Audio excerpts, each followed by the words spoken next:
नमस्कार दोस्तों, आपका स्वागत है हिंदी हॉरर स्टोरीज में। मैं हूं रोशन और यहाँ हर कहानी आपके रातों की नींद उड़ा देगी। तैयार हो जाइए क्योंकि आज हम लेकर आए हैं कुछ भयानक और ऐसी कहानियां जो आपके रगों को ठंडा कर देंगी। चलिए शुरू करते हैं आज की कहानी। रात के गहरे साए में जब चांद भी बादलों की ओट में दुबक गया था, विशाल की ट्रक महाकाल एक्सप्रेस सुनसान हाईवे पर सरपट दौड़ रही थी। हेडलाइट्स की तेज रोशनी अंधेरे को चीरती हुई आगे बढ़ रही थी और इंजन की घरघराहट ही उस सन्नाटे को तोड़ रही थी। विशाल, जिसका चेहरा कई रातों की नींद और सड़क की धूल से अटा था, अपनी सीट पर ढंसा हुआ था। उसकी आंखें सड़क पर जमी थीं, लेकिन दिमाग में एक अजीब सी बेचैनी थी। बस थोड़ी दूर और, उसने खुद से बुदबुदाया। उसकी आवाज भारी और खुरदुरी ट्रक के केबिन में गूंज उठी। उसने साइड मिरर में देखा। पीछे सिर्फ काला घना अंधेरा था, जिसमें दूर दूर तक कोई रोशनी नहीं दिख रही थी। यह खंड जहां से वह गुजर रहा था, अपनी कहानियों के लिए बदनाम था। पुरानी डरावनी कहानियां जो अक्सर रात के खाने की मेज पर या ढाबों पर चाय की चुस्कियों के साथ सुनाई जाती थीं। विशाल ने हमेशा उन्हें कोरी बकवास माना था, लेकिन आज रात हवा में कुछ अलग था। एक ठंडी असहज खामोशी जो उसकी रीढ़ में सिहरन पैदा कर रही थी। एक मोड़ पर जहां सड़क अचानक जंगल में घुस जाती थी, उसे लगा जैसे कुछ गुजरा हो। एक काली छाया पलक झपकते ही गायब। उसने अपनी आंखें मलीं, सोचने लगा कि शायद नींद का असर है। बकवास, उसने फिर खुद को समझाया। बस थकान है। लेकिन बेचैनी कम नहीं हुई। कुछ देर बाद उसने फिर वही छाया देखी, इस बार थोड़ी स्पष्ट। एक इंसान की आकृति सड़क के किनारे खड़ी, हाथ हिलाती हुई। क्या? विशाल ने ब्रेक पर पैर रखा। ट्रक धीमी हुई। उसके टायरों से जमीन पर हल्की सी घिसाव की आवाज आई। उसने सड़क के किनारे देखा। कोई नहीं था, सिर्फ घने पेड़ जिनकी डालियां हवा में सरसरा रही थीं, जैसे कोई फुसफुसा रहा हो। दिमाग खराब हो गया है मेरा, उसने खुद को डांटा और एक्सीलेटर पर पैर रख दिया। ट्रक फिर से अपनी गति पकड़ने लगी, लेकिन विशाल की नजरें अब सड़क के साथ साथ किनारों पर भी घूम रही थीं। उसकी छाती में एक अजीब सी धड़कन थी, तेज और अनियंत्रित। तभी हेडलाइट्स की रोशनी में उसे फिर कुछ दिखा।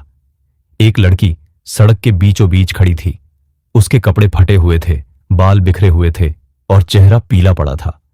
वह किसी भूतिया फिल्म के सीन से निकली हुई लग रही थी। विशाल ने इमरजेंसी ब्रेक लगाई। ट्रक जोर से चीखती हुई रुकी और वह अपनी सीट से आगे की ओर झुक गया। अरे बाप रे, उसकी जुबान से निकला। उसने हॉर्न बजाया, एक लंबा गूंजता हुआ हॉर्न जो जंगल की खामोशी में दूर तक फैल गया। लड़की हिली नहीं, बस वहीं खड़ी रही। उसकी आंखें ट्रक की रोशनी में चमक रही थीं। विशाल ने सोचा, क्या मुसीबत है। उसे पता था कि ऐसे सुनसान इलाकों में लिफ्ट देना कितना खतरनाक हो सकता है, लेकिन इस लड़की को देखकर उसे दया आ गई। इतनी रात को इस वीरान जगह पर अकेली। वह दरवाजा खोलकर नीचे उतरा। ठंडी हवा उसके चेहरे से टकराई और उसे अपने शरीर पर रोंगटे खड़े होते महसूस हुए। क्या हुआ बहन जी? उसकी आवाज में थोड़ी घबराहट थी। लड़की ने धीरे धीरे अपना सिर उठाया। उसकी आंखें जो पहले चमक रही थीं, अब बिल्कुल खाली लग रही थीं।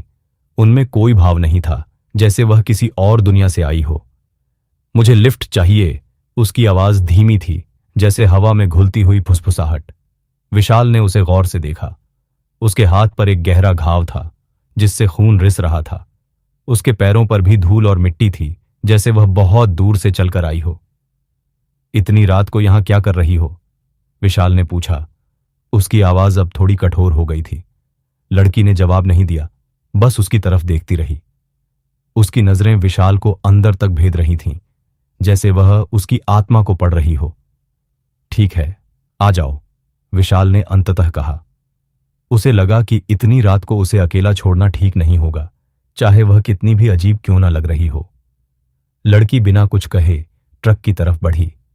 उसके कदम धीमे थे, जैसे वह हवा में तैर रही हो। विशाल ने दरवाजा खोला और वह अंदर बैठ गई। उसकी मौजूदगी से केबिन में एक अजीब सी ठंडक फैल गई, जो बाहर की रात से भी ज्यादा ठंडी थी। विशाल ने इंजन स्टार्ट किया और ट्रक फिर से आगे बढ़ने लगी। उसने साइड मिरर में लड़की को देखा। वह चुपचाप बैठी थी। उसकी नजरें सड़क पर जमी थीं। कहाँ जाना है? विशाल ने पूछा। लड़की ने धीरे से अपना सिर विशाल की तरफ घुमाया। उसकी आंखें, जो अब पहले से भी ज्यादा खाली लग रही थीं, सीधे विशाल की आंखों में झांक रही थीं। जहां तुम जा रहे हो, उसने फुसफुसाया। विशाल को एक पल के लिए लगा कि उसका दिल धड़कना बंद हो गया है। उसने अपनी नजरें सड़क पर जमाईं और एक्सीलेटर पर और जोर दिया। मैं तो दिल्ली जा रहा हूं, उसने कहा, अपनी आवाज को सामान्य रखने की कोशिश करते हुए। मैं भी, लड़की ने जवाब दिया। पूरी यात्रा के दौरान लड़की ने एक शब्द भी नहीं कहा। वह बस वहीं बैठी रही, एक पत्थर की मूर्ति की तरह। विशाल ने कई बार उसे चुपके से देखा, लेकिन वह हमेशा उसी स्थिति में मिलती। उसकी नजरें बाहर की अंधेरी सड़क पर जमी हुई। विशाल को बेचैनी होने लगी। उसे लगा जैसे उसकी सांसें अटक रही हों। उसने रेडियो ऑन किया, लेकिन सिर्फ स्टैटिक की आवाज आई। उसने ऑफ कर दिया। क्या कोई परेशानी है? विशाल ने पूछा। उसकी आवाज में अब डर साफ झलक रहा था। लड़की ने कोई जवाब नहीं दिया। विशाल ने सोचा, कहीं यह वही तो नहीं है? उसकी रीढ़ में एक ठंडी सिहरन दौड़ गई। उसने उन कहानियों को याद किया जो उसने सुनी थीं। इस हाईवे पर एक लड़की की आत्मा भटकती है, जो लिफ्ट मांगती है, और फिर उसने स्पीड बढ़ाई। ट्रक तेजी से दौड़ने लगी, जैसे वह उस डर से भागना चाहती हो। तभी लड़की ने अपना हाथ उठाया और धीरे से विशाल के कंधे पर रखा। उसका हाथ ठंडा था, बर्फ जैसा ठंडा। विशाल ने झटके से अपना हाथ खींचा और ब्रेक पर पैर रखा। ट्रक एक बार फिर चीखती हुई रुकी। क्या हुआ? विशाल ने पूछा। उसकी आवाज कांप रही थी। लड़की ने धीरे से अपना सिर विशाल की तरफ घुमाया। इस बार उसकी आंखों में कुछ था, एक चमक जो अंधेरे में चमक रही थी, जैसे कोई कोयला जल रहा हो। तुम डर रहे हो, उसने कहा। उसकी आवाज अब पहले से थोड़ी तेज थी, लेकिन फिर भी हवा में तैरती हुई। नहीं, नहीं, मैं नहीं डर रहा, विशाल ने कहा, लेकिन उसकी आवाज में झूठ साफ झलक रहा था। झूठ बोल रहे हो, लड़की ने कहा, और उसके होंठों पर एक अजीब सी मुस्कान फैल गई। वह मुस्कान जो उसकी सुंदरता को और भी डरावना बना रही थी। विशाल ने देखा, उस मुस्कान के साथ उसके चेहरे पर कुछ बदल गया था। उसकी त्वचा, जो पहले पीली थी, अब और भी ज्यादा बेजान लग रही थी। उसकी आंखें गहरी हो गई थीं और उसके बालों में मिट्टी और सूखे पत्ते उलझे हुए थे। कौन हो तुम? विशाल ने पूछा। उसकी आवाज अब मुश्किल से निकल रही थी। लड़की ने अपनी गर्दन धीरे से झुकाई, जैसे वह विशाल के कान में कुछ फुसफुसाने वाली हो। मैं वही हूं जिसकी कहानियां तुमने सुनी हैं, उसने कहा। विशाल का दिल उसके सीने में धड़कना बंद हो गया। उसने अपनी आंखें बड़ी की और उसकी तरफ देखा। क्या? उसकी जुबान से मुश्किल से निकला। लड़की ने अपने हाथ से विशाल का हाथ पकड़ा। उसका स्पर्श इतना ठंडा था कि विशाल को लगा जैसे किसी ने उसकी नसें जमा दी हों। मैं तुमसे कुछ मांगने आई हूं, लड़की ने कहा। विशाल ने अपने हाथ को छुड़ाने की कोशिश की, लेकिन लड़की की पकड़ मजबूत थी। क्या क्या चाहिए तुम्हें? विशाल ने पूछा। लड़की ने धीरे से अपना सिर ऊपर उठाया और उसकी नजरें विशाल की आंखों में जम गईं। मुझे तुम्हारी आत्मा चाहिए, उसने कहा। विशाल को लगा जैसे किसी ने उसके शरीर से सारी हवा निकाल दी हो। उसका चेहरा सफेद पड़ गया और उसकी सांसें अटक गईं। नहीं, वह चीखा। उसने अपना हाथ झटके से खींचा और इस बार लड़की की पकड़ ढीली पड़ गई। विशाल ने दरवाजा खोला और ट्रक से कूदने की कोशिश की, लेकिन जैसे ही वह बाहर निकला, लड़की ने उसका हाथ पकड़ लिया। उसकी पकड़ इतनी मजबूत थी कि विशाल को लगा जैसे उसकी हड्डियां टूट जाएंगी। तुम कहीं नहीं जाओगे, लड़की ने कहा। उसकी आवाज अब पूरी तरह बदल चुकी थी। उसमें एक अजीब सी गूंज थी जो जंगल में फैल गई। विशाल ने देखा, लड़की का चेहरा अब पूरी तरह से बदल चुका था। उसकी आंखें लाल हो गई थीं और उसके होंठों पर एक भयानक मुस्कान थी। उसके बाल हवा में उड़ रहे थे और उसके कपड़े फटे हुए थे, जैसे वह किसी पुरानी कब्र से निकली हो। छोड़ो मुझे, विशाल चीखा और उसने अपने हाथ को छुड़ाने की कोशिश की, लेकिन लड़की की पकड़ मजबूत थी। उसने विशाल को अपनी तरफ खींचा और उसे ट्रक के केबिन में वापस धकेल दिया। विशाल जमीन पर गिर गया और लड़की उसके ऊपर झुक गई। तुम मेरे हो, उसने कहा।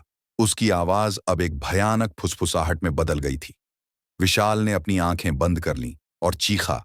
उसकी चीख जंगल में गूंज उठी, लेकिन कोई सुनने वाला नहीं था। लड़की ने अपना मुंह विशाल के मुंह के पास लाया। उसकी सांसें ठंडी थीं और उनमें मिट्टी की गंध थी। तुम मुझे नहीं छोड़ोगे? उसने कहा, और उसके होंठ विशाल के होंठों से टकराए। विशाल को लगा जैसे किसी ने उसके शरीर से सारी ऊर्जा खींच ली हो। उसका शरीर ठंडा पड़ गया और उसकी आंखें खुली रह गईं। अगली सुबह जब सूरज की पहली किरणें जंगल में फैल रही थीं, एक और ट्रक उसी हाईवे से गुजरा।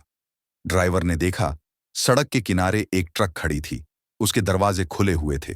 क्या हुआ? ड्राइवर ने अपनी ट्रक धीमी की और नीचे उतरा। उसने ट्रक के केबिन में देखा।